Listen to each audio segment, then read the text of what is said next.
Don't be perfect. Be real.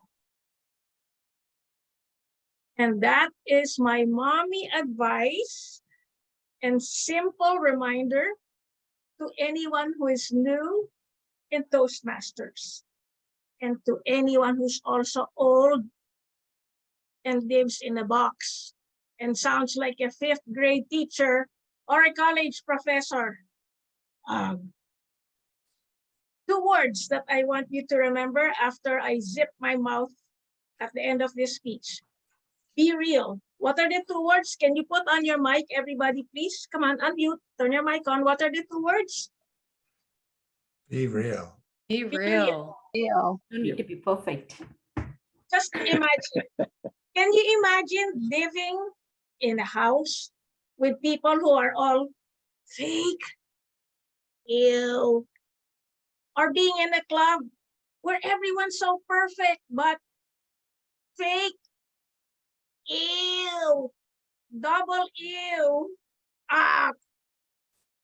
So that's the kind of mentoring that I do in support of Toastmasters. I know that many people join like a bag of nerves with anxiety and contrary to the belief, at least that's what it says online and in the books that I've read in my 7 decades of life, public speaking is the #1 fear in the world. I'm like, but people are talking all the time. As a matter of fact, they all talk at the same time and no one's listening. I was thinking, might it be that the #1 fear is not public speaking? It's the fear of saying something and then people laughing at you or criticizing you or saying, why did you get that speaker? He doesn't know anything.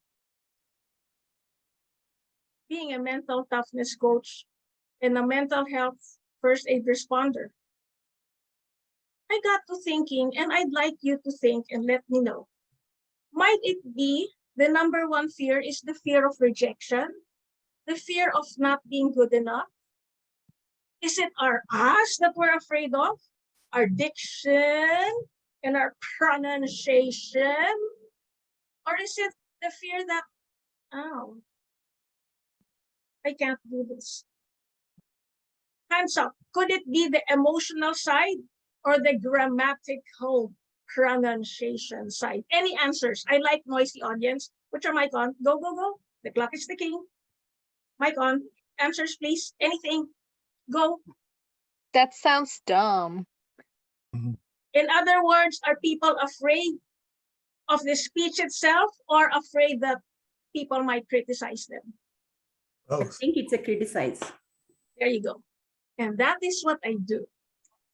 When I do mentoring for both newbies and for oldies, some are even older than me, I tell people my concept of mentoring in Toastmasters is very simple. There are little steps to accomplish what your main goal is. In other words, let me share with you. We hear the word coach and we hear the word mentor and we think it's the same. Well, it's grammarian, kinda the same. Coaching is part of mentoring. And you see this? Mentoring is the house. And you see behind me, those are tall buildings and condominiums.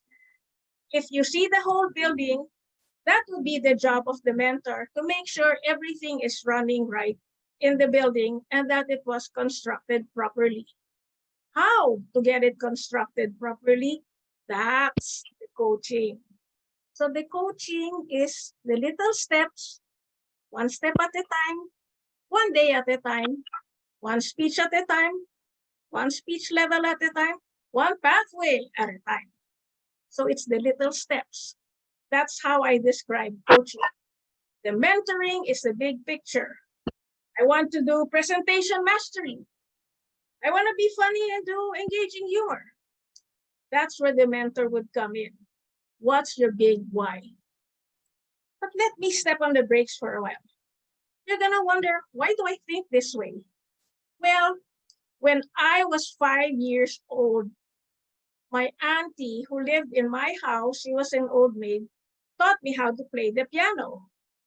I had two siblings. To this day, they wouldn't know what to do with the piano, but I had an interest.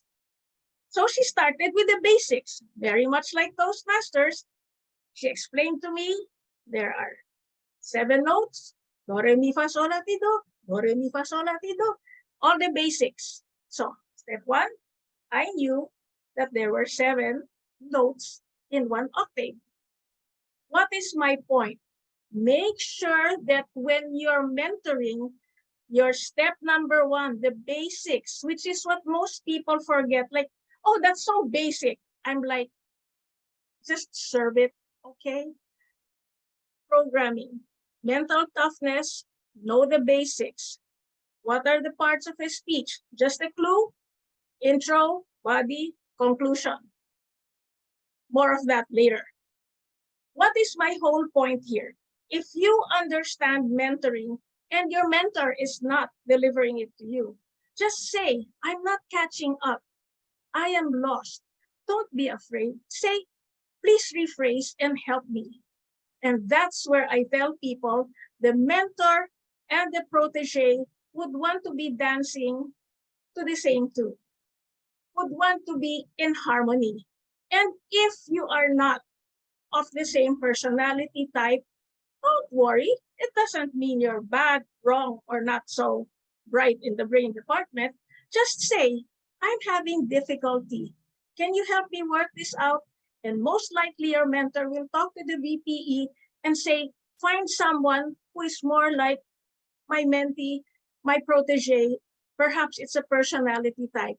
And if you see me again, I will talk to you about the 3 kinds of mentoring: visual, with pictures; auditory, talking; kinesthetic, show and tell, with demo. But I'm going to zip it for now, and I hope I helped you learn coaching all the way to mentoring Toastmasters way. I love you from Manila. Thank you so much, Vivien, all the way from the Philippines. I love it.